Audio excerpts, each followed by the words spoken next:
चलिए question practice करते हैं। हाँ, ये वैसे इंग्लिश मीडियम के लिए है, अगर आप देखना चाहें तो ज़रूर देख सकते हैं।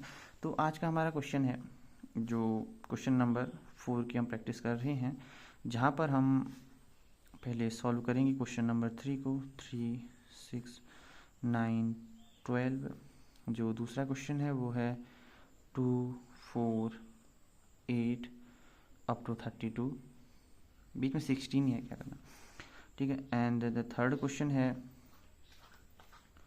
5, 25, 125 एंड 6 to 5।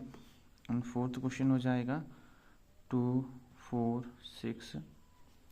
फिफ्थ क्वेश्चन है हमारे पास 1, 4, 9 अप टू 100। ये पूरा एनसीईआरटी का क्वेश्चन नंबर 4। ओके, इसको बताने से पहले मैं कुछ बताना चाहूँगा।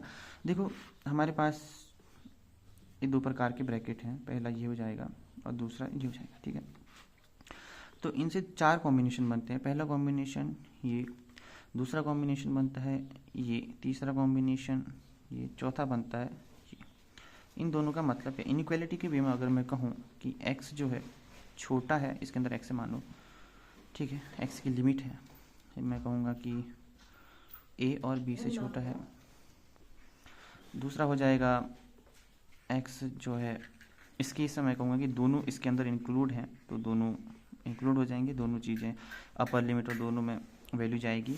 अगर मैं कहूँ कि छोटा है b से, बड़ा है और a से, तो इस केस में ये, और फिर वही a से बड़ा है और पर b के बराबर भी है, a से बड़ा और b के बराबर है, उससे छोटा है पर बराबर भी है।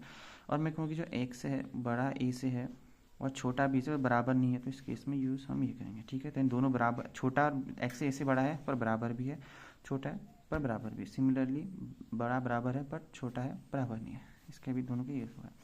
इस केस में हम इन इंटरवल्स का यूज़ करते हैं, ठीक है। बाकी डिटेल हम अगली क्लास में पढ़ेंगे। चलो इसके अकॉर्डिंग हम क्वेश्चन सॉल्व करते हैं। क्वेश्चन 1 के लिए हो जाएगा x सच दैट x जो बराबर है कि x इस प्रकार है कि x 3 का मल्टीपल है, जहाँ पर मैं कहूँगा कि n बिलोंग फ्रॉम, ये इंटरवल यूज़ करूँगा मैं, कि 1 से बड़ा है और 4 से छोटा है, फिर 4 के बराबर है, ठीक है, बराबर है उसके। या फिर मैं कहूँगा कि n जो है उस बड़ा है, 4 से छोटा है, 1 से 3n की फॉर्म में यूज़ कर सकते हैं, या फिर x भी यूज़ कर सकते हैं, तो भी हम की फॉर्म में यूज़ बन सकता है, ठीक है। बट n ही ठीक ज़्यादा सही रहेगा।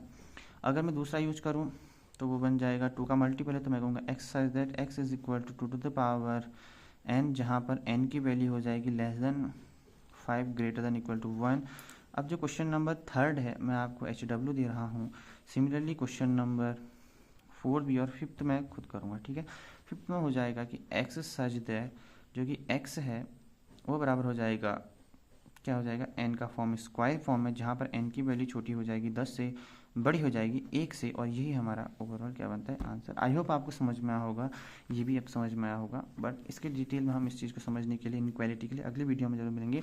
मिलते हैं, तब तक के लिए बाय बाय। कृपया होमवर्क जरूर करें, बाय।